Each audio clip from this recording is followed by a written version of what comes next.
Thank you. আমার শখ কিন্তু এখনো পূরণ হয়নি, আর এটা আমার শখ না, এটা হচ্ছে আমার নেশা, আমার পেশা, আমার হচ্ছে চলচ্চিত্র হচ্ছে আমার, মানে এই ফিল আমি বোঝাতে পারবো না যে চলচ্চিত্র আমার কি। আমি আমার চলচ্চিত্রের যাত্রা শুরু করেছিলাম যখন আমি ইন্টার ফার্স্ট ইয়ারের স্টুডেন্ট। এসেছিলাম 3 মাসের জন্য, হয়ে গেছে 25 বছর। বড় হয়েছি এখানে, বেড়েছি এখানে, বন্ধু হয়েছে এখানে, শত্রু হয়েছে এখানে। সব চলচ্চিত্র হচ্ছে আমার হৃদয়ের সবচেয়ে কাছের অবস্থায় অবস্থান করে। সো চলচ্চিত্র আমি ভালোবাসি, আমি সবসময় ভালোবাসি, এবং আমি চাই যে আমার দেশের চলচ্চিত্র, আজকে সত্যি হচ্ছে কথাটা, বাট এক সময় যখন আমি বলতাম যে এমন একদিন আসবে যে আমার দেশের চলচ্চিত্র, আমার দেশের ফিল্ম, ইংলিশ সিনেমার পাশে হলিউড, বলিউড সিনেমার পাশে মাল্টিপ্লেক্সগুলোতে পুরো পৃথিবীতে বড় বড় শহরের বড় বড় মাল্টিপ্লেক্সগুলোতে ইংলিশ, হিন্দি, বিভিন্ন বড় বড় দেশের সিনেমার পাশে আমার দেশের সিনেমার পোস্টারও স্থান পাবে, আমার দেশের সিনেমাও প্রদর্শিত হবে। এখন কিন্তু কয়েক বছর ধরে আমরা দেখছি যে সেটাই হচ্ছে, এবং ইন্টারন্যাশনাল যাত্রা ডে বাই ডে বেড়েই চলেছে, শুধু সামনের দিকে এগিয়েই যাচ্ছে। গত বছর আমরা যেমনটা দেখেছি ইন্টারন্যাশনাল যাত্রা, এবছর আরও অনেক বেড়ে গেছে। ইনফ্যাক্ট আমি তো নর্থ আমেরিকায় আমার প্রযোজনা প্রতিষ্ঠান এসকে ফিল্মস ইউএস, সেটা নর্থ আমেরিকায় ডিস্ট্রিবিউশন করছে। আমরা যেই সব শহরে, আপনারা জানেন যে স্টার সানডে চলছে, ইতিমধ্যে হলিউডের 2টো সিনেমা ব্লকবাস্টার হয়ে গেছে, তারপরেও আমরা যে শো পেয়েছি অনেক, এবং যেই শো ডিক্লেয়ার করার 3-4 ঘন্টার মধ্যে কিন্তু সোল্ড আউট হয়ে গেছে। অ্যান্ড হল কর্তৃপক্ষ সেই সমস্ত দৃশ্য দেখে, Rigel and the other cinema, সেই সমস্ত দৃশ্য দেখে সেই চেইনগুলো কিন্তু আমাদের সিনেমার শো অনেক বাড়িয়ে দিয়েছে, 2টা, তারপরে করে দিল 3টা। এই যে সাফল্য, উত্তর সাফল্য, সেজন্য আমি আমার দেশের সকল মানুষকে, সর্বস্তরের মানুষকে, আমার দেশের বাইরে থাকা সর্বস্তরের মানুষকে, আমার দেশের বাইরে যে যেই দেশেই আছে, আমেরিকা, কানাডা, ইটালি, আজকে আমরা ইটালির দৃশ্য আমি দেখেছি, আমাকে যখন একজন জার্নালিস্ট পাঠিয়েছে ইটালির ভিডিও, আর আমি ভেবেছি মধুমিতা সিনেমা হল বা সাভার সেনা অডিটোরিয়াম বা কোনো একটা আমাদের দেশের কোনো একটা চিত্র। সো আমি এটা ভাবতে পারিনি, আমি ভেবেছি আজকের দিনে মধুমিতা বা অন্য কোনো সিনেমা হলে প্যাকআপ হচ্ছে, বা উইকডেতে এটা তো হচ্ছে। আমি নর্মাল নিয়েছি, আমি যখন নিচে লেখা পড়লাম যে এটা রোমের, মেবি রোম, সো আমি যখন দেখলাম যে এটা রোমের দৃশ্য, তখন আমি বলে বোঝাতে পারবো না আমার কি আনন্দ লেগেছে। এই যে মানুষের উচ্ছ্বাস, দেশের বাইরে থাকা মানুষের উচ্ছ্বাস, অস্ট্রেলিয়া, নিউজিল্যান্ড রিলিজ হচ্ছে সামনে, middle east, all the golf country যেগুলো আছে সমস্ত গলফে রিলিজ হচ্ছে, এন্টায়ার গলফে।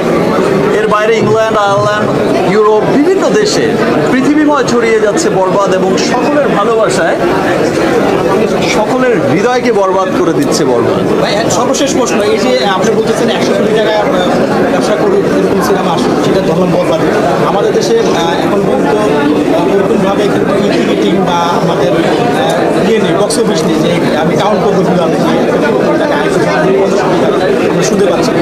এটার কীভাবে আমরা প্রমাণ পাবো যে 50 কোটি, 60 কোটি, 100 কোটি টাকা আয় করছি? একটা প্রবাদ আছে, মর্নিং শোজ দ্য ডে। আমরা যখন দেখি একটা সিনেমার ওপেনিং দেখি, একটা সিনেমার কিছুদিন রান যখন করে, তখন কিন্তু সেটা বোঝা যায় যে এটা কি লং রানের ঘোড়া হবে, এটা কততে গিয়ে ঠেকতে পারে, কোন জায়গায় গিয়ে পৌঁছতে পারে। আর আরেকটা কথা বলে যাই, আপনারা অনেকেই হয়তো ভাবছেন যে বরবাদ হচ্ছে লাস্ট ফিল্ম, যেটা হচ্ছে 100 কোটিতে গিয়ে পৌঁছবে, বাট আই থিঙ্ক যে এটা হচ্ছে মানে শুরু হলো, এটা শেষ না, এটা শুরু হলো। যে আজ থেকে গত বছর আমরা তুফান দেখেছি, তুফান যে পরিমাণে বিজনেস করেছে, এবছর আমরা বরবাদ দেখছি, তার চাইতেও আরও ভালো বিজনেস করছে। আগামীতেও যে সিনেমাগুলো আসবে ইনশাল্লাহ সেই সিনেমাগুলো তার চাইতেও আরও অনেক বড় বিজনেস করবে। আমি আপনারা একটা বিষয় লক্ষ্য করলে আমাদের পার্শ্ববর্তী দেশেই দেখবেন যে তাদের বড় ইন্ডাস্ট্রিতে এক সপ্তাহে 100 কোটি টাকা সেল হয়েছিল, সেটা ছিল তাদের কাছে বিরাট বড় ব্যাপার তৎকালীন সময়, এবং তারা খুব এক্সাইটেড ছিল এই 100 কোটি টাকার সেল নিয়ে। বাট যারা হচ্ছে মেকার ছিলেন, যারা হচ্ছে 100 কোটির ক্লাবে নিয়ে গেছেন, তাদের টার্গেট কিন্তু সে 100 কোটি ছিল না, তাদের টার্গেট 1000 কোটি ছিল। এখন দেখা যায় যে আমাদের পার্শ্ববর্তী দেশের সিনেমা, বড় সিনেমাগুলো 1000 কোটি ক্লাবে না পৌঁছলে তারা সুপারহিট ডিক্লেয়ারই করে না, তাদের টার্গেটই। সো আমাদের শুরু হয়েছে, আমাদের দেশের মানুষ, আমাদের দেশের সর্বস্তরের মানুষ, এবার আমি আমার দেশের সর্বস্তরের মানুষকে ধন্যবাদ জানাবো আবারও, বিকজ এবার আমি যখন শুটিং করছিলাম, আমি যখন শুটিং করছিলাম এই কিছুদিন আগেই, এই কয়েকদিন আগেই আমাকে কিছু মানুষ এসে যখন বলল, তারা সিনেমার কোর মানুষ, তারা যখন এসে বলল যে দিস ইজ দ্য ফিল্ম যেটা গুলশান থেকে গুলিস্তান সবাই দেখছে। প্রথম কথাটা বুঝিনি, গুলশান আর গুলিস্তান কোথায়? দুই জায়গায় তো সিনেমা হল নেই, গুলশানও সিনেমা হল নেই, গুলিস্তানও সিনেমা হল নেই। ভাই ব্যাপারটা ওই রকম না, মানে গুলশান টু গুলিস্তান মানে সব শ্রেণীর মানুষ, সেটা যেমন আপার ক্লাস যেটা বলছে তারা, গুলশান মিন্স আপার ক্লাস বোঝাতে চেয়েছে, আর গুলিস্তান মিন্স একটু সাধারণ মানুষকে বোঝাতে চেয়েছে, আমাদের মতো নর্মাল পিপলকে। সো বলছে যে গুলশান টু গুলিস্তান সর্বস্তরের মানুষ দেখছে, এবং যেই চিত্র আমি দেখেছি মাল্টিপ্লেক্সগুলোতে, যেই চিত্র আমি দেখেছি সিঙ্গেল স্ক্রিনগুলোতে, এই ভালোবাসা অব্যাহত থাকলে, এবং যেই চিত্র আমরা দেখছি দেশের বাইরে যেখানেই যাচ্ছে সেখানেই কিন্তু বরবাদ জোয়ার বয়ে, মানে ভালোবাসায় সবাইকে বরবাদ করে দিচ্ছে।